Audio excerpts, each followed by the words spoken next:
Changes in my life. Bing, bing, bing, bing, bing. You will see in time. Seasons, bro. Welcome back to the podcast. Here we are. I actually really like our new intro with Michael. Seasons, bro. Seasons, bro. Yeah. This is episode 5. Yeah. Feel like it? Does it feel like episode 5? I feel like I've been doing this for a very, very, very long time. And I feel like I'm having to host. Life. I'm having to host like a morning daily talk show for the radio. And I'm like, now I'm having to flip through notes to come up with content. Is that weird? Yeah, no. Yeah, but we don't have to come up with content. It's just us doing us. Nobody's even listening. Who cares? We're just having fun. I know. Always is. Yeah. So what's up? What's the week been? This week sucked. Actually, it was kind of like, so, Tiffany and Tony are moving across the country in a couple of months. Yeah. And, you and I don't see each other as often. Oscar went out of town with his girlfriend back home to meet the family. I was all alone here for a week. I did nothing. I was gazing into my future life of me and my dog reading a book. You're not alone. You have your dog. Yes, I have my dog. I do have my dog. But this week was all right. How was the wedding? Oh, sorry. For people that don't know, we missed last week. Darren went out of town. I had stuff going on. Darren went to a wedding. How was the actual wedding? Went to the wedding. They got married. Nobody objected. There was no objections. Was there any drama? Like somebody might have objected if they didn't keep him out of the wedding. Like everyone was for this union. Oh yeah, it was great. A full-on weekend of celebrating the union of the beautiful couple. No, it's great. Super happy. It snowed. You were up in Tahoe. I saw pictures. It snowed. Mm-hmm. Yeah, the wedding was great. Love them. Super excited for them. And it's going to be lots of fun memories, sharing life and vacations and stuff, and kids and family and everything with them. It's going to be great. There's kids coming? What? You got kids coming already?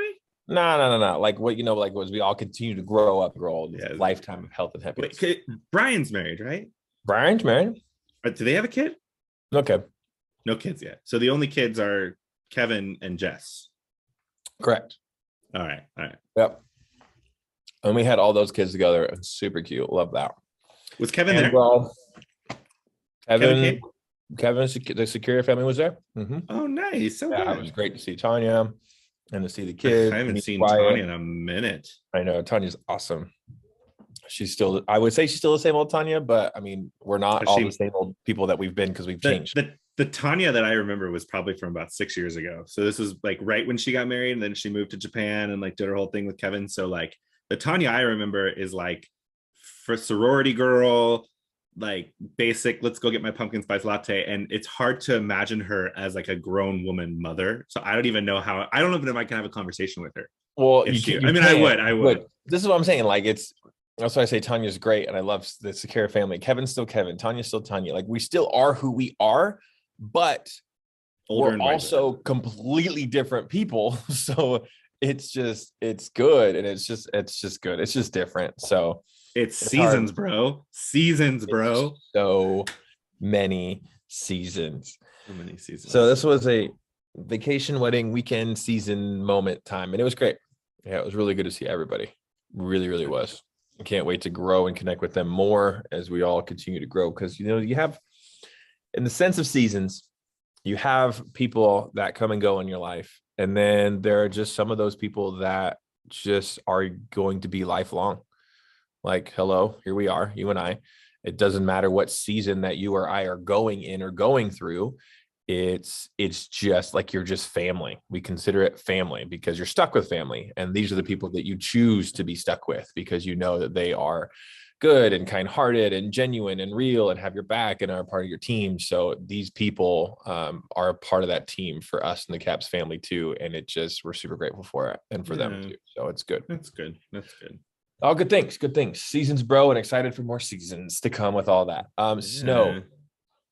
Holy crap, snow. Were you packed for snow? Did you pack for snow? I packed for cold, did not pack for snow. So Sam is an awesome planner. And I just let her plan the things because she's got like an expectation for where she wants to stay and what it wants to look. And, you know, her mom has taught me to have amenities, to have anemones, a part of a hotel, and to do all that.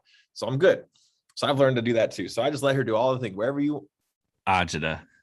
It's not Agita. It's called amenities. Yeah, and Finding Nemo when he's like anemone, and then anemones. That's what not the word you're looking for. That's I understand. Keep going. So that's what it is. So Sam Pickout's place, super cute condo, like at the top of the hill, Kingsbury Summit, top of 207 kind of thing, and super cute. But it snowed day one, like early in the morning at the top of the hill, and that was good because it was like snow, yay, woo. And then it went away about 10 o'clock. Great. Then you drive down the hill and you jump in the lake. It's like Tahoe's so cool because you can go like 10 minutes up a hill and it's snow and you ski and you come down 10 minutes later and you're in the lake. Like there's a reason why Tahoe is Tahoe. Last day, however, was full on snow blizzard, almost 3 inches of snow, could not get out of the condo till like almost 1 p.m. You have to deal with all that drama and then go deal with the airport drama. Well, and not even like the drama of vacation and family and people. What and stuff, an adventure. Like, you do everything. And then it's like the day we're leaving. I'm like, okay, so flight leaves at like 5. And I'm standing out this window on the top of this mountain in Tahoe with the van covered like 2 or 3 inches of powdered snow. And I'm like, well, I don't know how we're going to get down this hill because I haven't got no chains, even though going up the hill, it says chain area, chain area, chain area. And I'm like, I have the rent-a-car. I don't know what I'm going to do with this. So I'm pretty crafty on the snow. Don't get me wrong, grew up in Oregon, but I don't know how I'm gonna manage this. So we waited for people to go down the hill. We waited for it to snow a little bit or to melt a little bit. Then the snow plows came up top to us, 207, which they cleared out, which was great. Then they cleared out the main road that we're on. So it was just the driveway to have to get out. It ended up working out. No problem, no stress, no worries. But from like 8 a.m. to like noon was like, I don't know how we're going to get out of here. So that's exciting. Adventure. Yeah. For those who I've enjoyed life with, and we say, hey man, till the next adventure. See you then. Like this was one of those adventures. And I won't even talk about Southwest flight. I'm not even going to share that story like 10 times over. Let's just say Southwest was a hot mess the weekend they decided to go, the pilots tried to go strike. So which Southwest denies actually, don't they? They what? Don't they deny that's what it is? Didn't they blame it on like air traffic controllers? Like I have no idea. I just know that I heard a little bit of the drama from like some coworkers that like Southwest was like, no, our pilots are fine. There's no drama here. It's the government side, the air traffic controllers. But then like everyone was like, then why aren't any of the other airlines affected by this? And like it was all this like drama but then it was magically fixed and everything's better with Southwest. And now it's like Delta that's dealing with it. I don't know. Yeah, because all of the pilots from Delta went over and did third-party contracting for overtime and double and triple overtime to be flying planes for Southwest. Man, it is a crazy world these days. Good Lord. Oh my gosh. They need to get that bullet train built so we can get around fast without. I should just go get my vaccine and be done with it. I don't even know why I'm playing this game. You can't help it. I can't help it. Every podcast.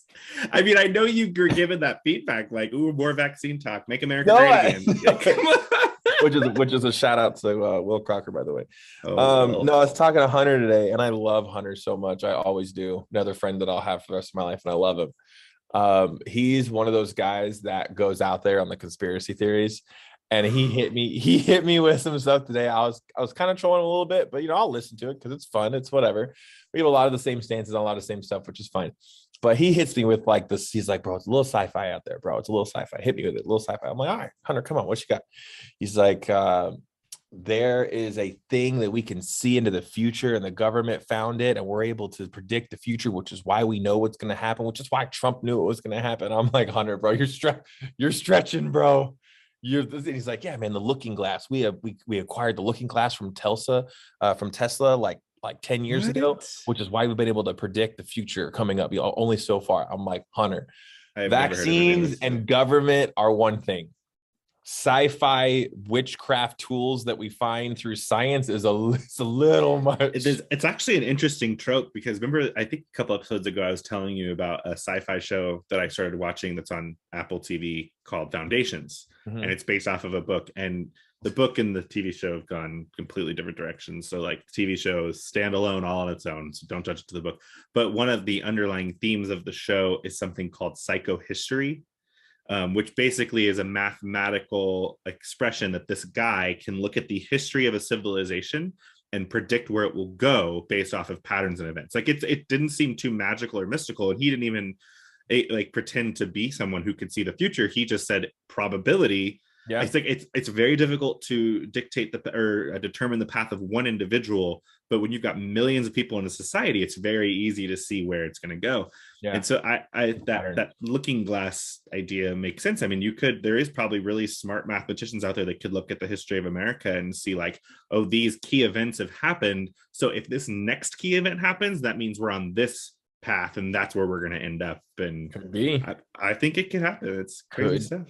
Could be. And that's why my thesis to all that is, you know what, just hit me with the vaccine already. At this point, you've wore me down. I don't even care if I grow a third eye and start slurring my words. It's never gonna I'm gonna blame the government, and there's nothing they can do, and there's nobody else can do, and that'll just be me for the rest of my life. And this is not a shout out for pro or con of the vaccine. But I feel like at this point, maybe the vaccine's been out for how many months now? 6, at least half a year. A year. Yeah. I feel like we would start to be seeing some data if there was some really adverse effects. Like maybe later on down the road, we're going to start seeing those commercials. It was like, were you affected by the COVID-19 vaccine? Yeah. Oh my gosh. Maybe. But I think that I'm not an anti-vaccine person. My stance on it is I don't ever really get the flu shot. Like, I don't know. Like it's just, I think it's your body, your choice. I think you should be able to go do what you feel like is right for you and your family, and the government should stay out of it. Like it is up there to it you. is. Thank you. My goodness. Because yes, I agree. And we as humans on this planet want to be able to continue in America to live in freedom side by side. If you want to make a choice to vaccinate your kids, that's all good. And that may not be me. That's okay. And we are both okay with that. Being in a world where it says, hey, you're going to lose your job because unless you get this, because you are now an endangerment to somebody else. The peer pressure of the vaccine is bothering me.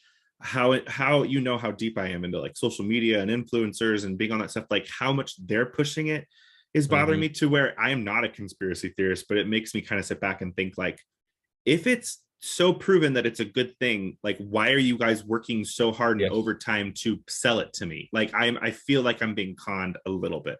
Yep. Well, and I think just that at the end of the day, that just comes down to money, especially when it comes to influencers and people who have sold their brand and their person, for some sort of content or purpose. They say, hey, all you have to say is go get vaccinated and we'll give you $100,000.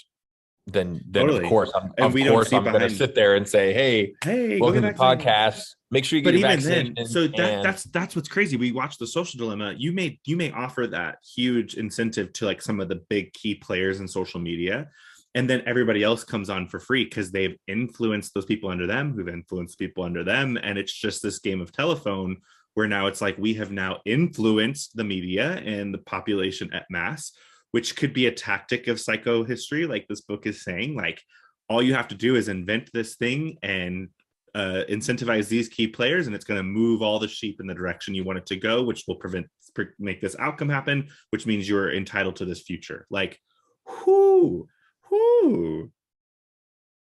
Didn't know this is the direction of the podcast today. It's wild. I mean, all you got to do is say vaccines, and then we just into everything. Oh, we're gonna get flagged. Spotify will probably take us off because we weren't like, get your vaccine, get your vaccine.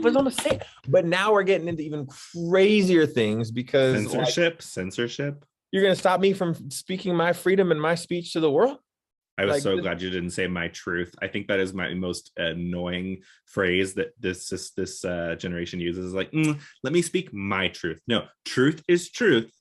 And lies are lies. There is not a truth relative to you versus relative to me. Society does dictate truths, but There is no my truth. That's my truth. Speak your truth. Ugh. That's rude. There is Get out of here. one truth. I'm holding a holy Bible. Let me clarify. Thank you for showing for the people who can't see the video portion of this. This translation is an NIV, which why is that Bible so small in your hands? Because is that a tiny Bible? Is that a normal size Bible and you're just literally a huge normal Bible? It looks like a pocket Bible in your hand. Well, I have my pocket Bible that I've had since high school in backpack, but there is a truth, the truth, and the truth. And then there is us deciding whether we think it's right or wrong, and we can make whatever choice we want because Jesus died on a maybe. So you get to choose. Yes. Amen. Amen. Preacher, preach it. I'm done. Would you consider yourself an introvert or an extrovert? Ooh. Okay. Have we talked about this? Have we talked about this yet? I don't know if we have. I know we have, as this question's come up so many times over our history. Yeah. But we've never. Can we define the terms, please?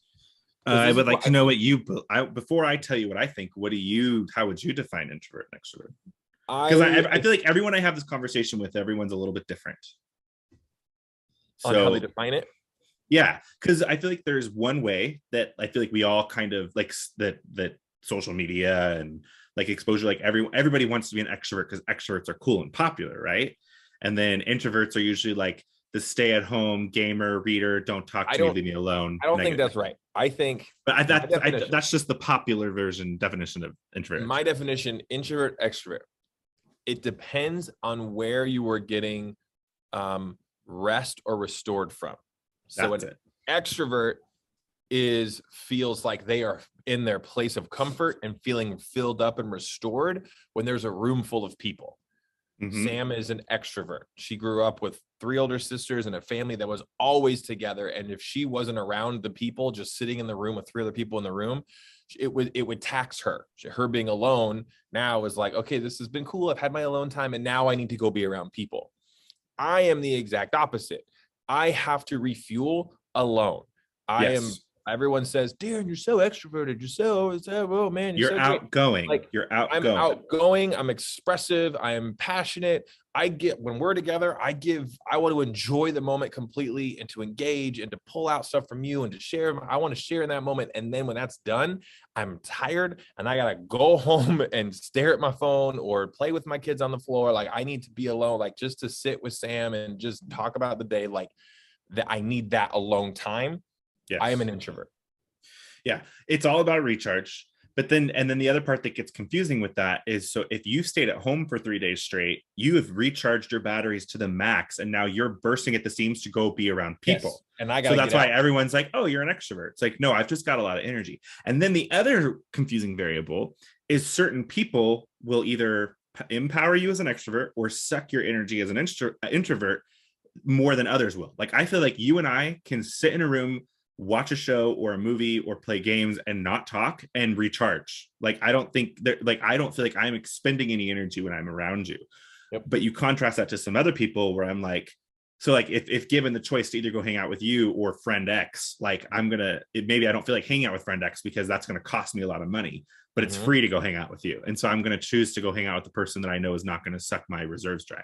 Yep. There is a couple, and I want to be careful because I don't want to, it's nobody you know, and I don't think they'll ever find this, but on the off chance that they do, there is a couple at the dog park that we've ran into, and they're actually really super cool and nice, but I just get this vibe from them, and I could not put it into words. It's not a controversial vibe, but like to the point where I dread going to the park at that time of day because I don't want to run into them. But if you were to meet them in the grocery store, you'd be like, Russell, you're crazy. These people are super cool. Like, why? Yes. And so I've been trying to analyze it. And so by chance, Tiffany, on a whim, met them in person yesterday. And I was like, I had given Tiffany all this context. So I had like prepared her for them to be like this really weird, odd couple.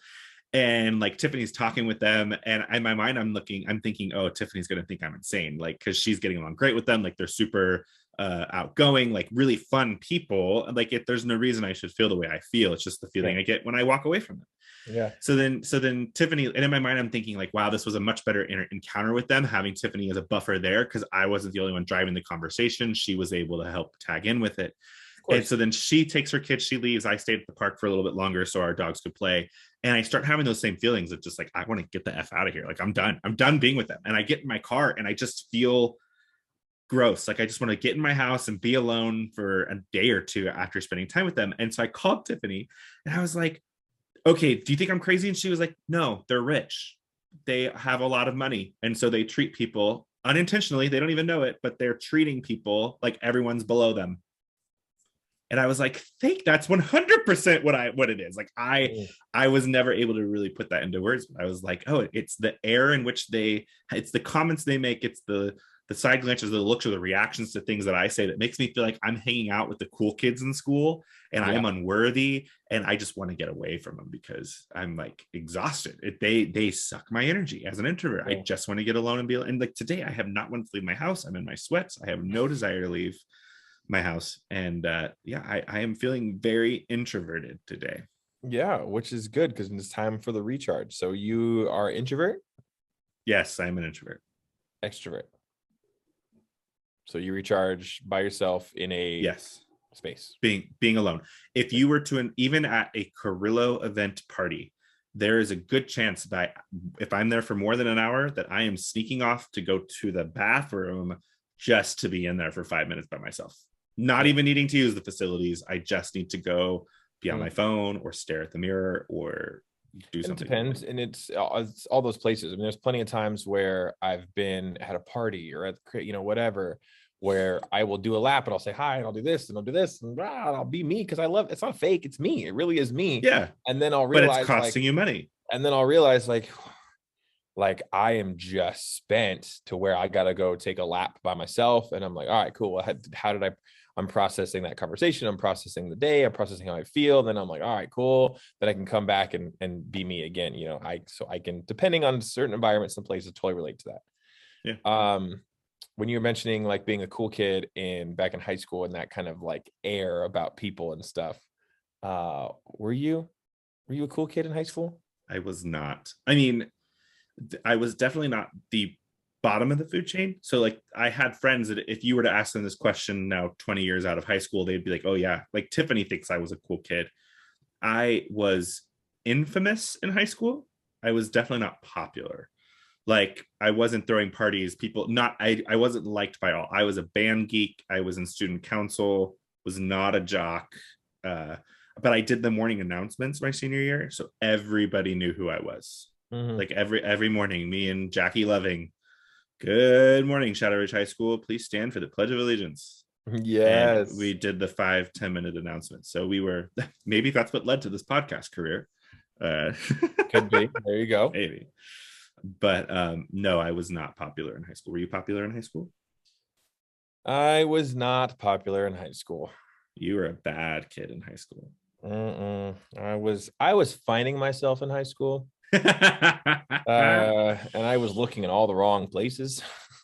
Oh, bless your little 12-year-old heart. Yeah. No, I definitely wasn't the cool kid. It was a bummer because there were a lot of people that were like, why aren't you on the basketball team? Why aren't you on the track team? Like my PE coach, every time I play basketball at lunch or anywhere in between was like, bro, why aren't you playing sports? You also didn't go to this, not to throw you under the bus or make you have to talk about something uncomfortable, but you also didn't go to the same high school for all 4 years, right? You were different schools? Yeah. Because you had moved, right? It's crazy when we talk about high school, and any person on this planet that even might be listening to these voices still know me as who you know me as. But high school Darren in Eugene, Oregon at before I moved here when I was 17. Yeah, I left my senior year, would have been my senior year from South Eugene High School. So I did 3 years of South Eugene High School, was not going to really graduate, and moved to Las Vegas in 2006, July 21st, 2006, and started a new life as a new Darren, as a repeated junior. So my graduating class was technically 2007, 007, were we 007? but I think I actually graduated 08. So I came here and then started my journey here. Comparing and contrasting that to me, who literally graduated high school with people that I was in kindergarten with. Yeah, see, and that's like all 12 years. because you're Vegas born. Vegas born, same house. I lived in the same house my entire life. Yeah. Sam was basically the same way of basically being born here and then living all of elementary, middle school, and high school out of the same place. Ask me how many people I still talk to from that season of my life. And that's the thing, and it's crazy. And Eugene, Oregon is the same kind of vibe. Like the kindergarten, the people I went to kindergarten with, all through elementary school, we split up to like 3 different elementary school or middle schools. Then we all went to like 2 different high schools. You're either at Churchill or South Eugene, basically, and that was where you went, and that's what you did. Got in a bad scene in everything in South Eugene or at Eugene, Oregon, and was like, I gotta bounce. Came to Vegas, and then I became the awesome fun Darren that I am these days, because I was a depressive person in Eugene. Oh boy, where are you? I'm glad I didn't meet depressing Darren. Oh man, DJ Darren now. Yeah, now I couldn't. Man, that's a trip. Don't take me back to Eugene, man. That's a trip. Yeah. There has also been many of seasons here in Las Vegas as well. I remember being, before I even met like the Crocker family, at Canyon Ridge, and Eric Johannesson, a real good friend of mine who I wish I could connect with again at Canyon. Like, just, it's crazy, man. It's crazy. I was asking some of my high school friends last night. When you're in a conversation and this person is annoying, we're talking about being extrovert, you're giving them all that you have, and they're talking about their grade in math class, and you're like, bro, I could care less about what you're talking about right now, but you can't leave. You're stuck in this conversation. And the conversation like lulls, and you're waiting to just be like, you got to respond because you want to be nice. What do you say to this individual to like bookend this conversation, to grab the basketball and the conversation pass and to just throw it to the ground? Oh, that's crazy, man. See you later. See, this is what I'm saying. This is our generation. That's crazy. I told her, I say, you guys, anytime that you hear anybody who's like, oh yeah, man, that's so crazy, just stop talking and walk down. Just walk, just go, just leave them alone. Actually, I've experienced that a couple of times, and I think you just have to start getting comfortable in the awkwardness that when you don't know how to end a conversation, you're just like, hey, I'm gonna go. I'll see you later. Like, you don't have to give a reason. Like, it's none of their business. Like, I gotta go. I'll see you later. I know. And it's funny because a couple students said that. They were like, I just say, hey, I gotta go. I'll talk to you later. And then I walk away. And I'm like, well, that's rude. You can't do that. Why is that rude? And because I just, for me, you can just be like, because you can still acknowledge what they said. Because there are so many branches of this, because then it even boils down to, do I care about my relationship with that person? Obviously, if it's you, I'm going to be a jerk to your face and say, cool story, bro. I gotta go. Like, yeah, sure. I'm gonna leave. If it's a clerk at the grocery store, you're literally holding up the line of people. Yes. I need to get out of this conversation. I'm never probably going to see you ever again. So I'm just going to be like, thank you so much for sharing your journey with me. I'm going to take off. See ya. But do you do that? No, you don't. No, I 100% would. You do? I make the conscious decision in my mind. Do I want to be friends with this person? Is this relationship important to me? If the answer ends up being no, then politeness and social niceties. I mean, I'm still going to be kind. I'm not still at least being nice. But I'm not going to do the crazy Russell thing that I do, where I'm crazy in my head and thinking about every outcome going, am I hurting this person's feelings? Is this going to make a problem for me later on down the road? Am I being tactical in this conversation? Because now I have already decided you no longer matter. You are a pawn on the board that I am happy to throw away. So, Hey, thank you. I'll see you later. Bye. Yeah, man, that's crazy, bro. Stop it. I hate you so much. Oh my gosh, you stupid. Yeah, that's crazy. That's like the lull in conversation while you're looking at this box thing. Like, I'm like, is a visual thing we got to describe to the listening audience? Oh my gosh, that's crazy. Yeah, someone made a box for me. It's very nice. Why is there a 3 on the bottom? It makes me wonder where 1 and 2 are. Aw. They made me a box, so I don't know what the box is for. Oh, it says DW. When the D was covered, I thought it was just the number 3. Darren DW. When there's trouble, you call DW. Darkwing Duck. Yes. I'm like, do you know that? I do know that. So yeah, anyway. Next episode, I do want to talk about the chivalry thing. Remember, I texted you about that. We were supposed to talk about that last week. We are out of time today, so I definitely want to ask you about the chivalry thing next. Chivalrous. The question was, what is chivalry dead? Yes, but also, is chivalry a spiritual gift? Do you feel like you have to be gifted with that or born with that, or is it a choice you can make? But I'm going to take it a step further for the week after that says same-sex attraction. Are you born with it, or is that something that you really going to go there? Oh yeah, I'm hitting it, bro. We was getting it last night. Is attraction a sin? Let's start there. Is that a sin? Oh my God. I mean, I'm attracted to you. You're my friend. Does that mean that does that make me gay? Does that make it sin? I don't know. I also have a problem with the word attraction in general, because I use that a lot. Like, I think attraction can mean so many other things other than sexual. It's not. Okay, we're out of time. We're not going down these rabbit holes. No. What are the takeaways from today? We've got get your vaccine or don't get your vaccine. Nobody cares. I mean, people care, but you shouldn't. America, I just go get your vaccine. No, I'm not. We're not gonna. Introvert means you recharge by being alone. Extrovert means you recharge by being around people. And whatever you are, respect the other person's desires for recharging. Yep. Unless you're an extrovert, then go figure that out all on your own, because us introverts cannot help you. Yep. And I don't know what other takeaways we had, because then we started to bounce off into a bunch of rabbit holes, but we are at 30 minutes. Be the cool kid in school. Or don't. Nobody cares, because when you're 30, nobody cares. Set a good example. You don't have to be the cool kid in school. Listen, you can be the cool kid when you're going to your yoga class. When you go to the gym, you can that tell implies that you're working your ass off to be liked by people, and that shouldn't matter. No, not necessarily. Darren, what part of we're out of time? Sorry. There's so many things I want to talk about. Write it down. We get going. All right, I'm excited for week 7 when we can talk about homosexuality. Week 6. Okay. If you like us, follow us on social media. Follow the podcast. Go watch the YouTube version, and we will see you all maybe next week. We'll find out. Next week. Bye-bye. Bye.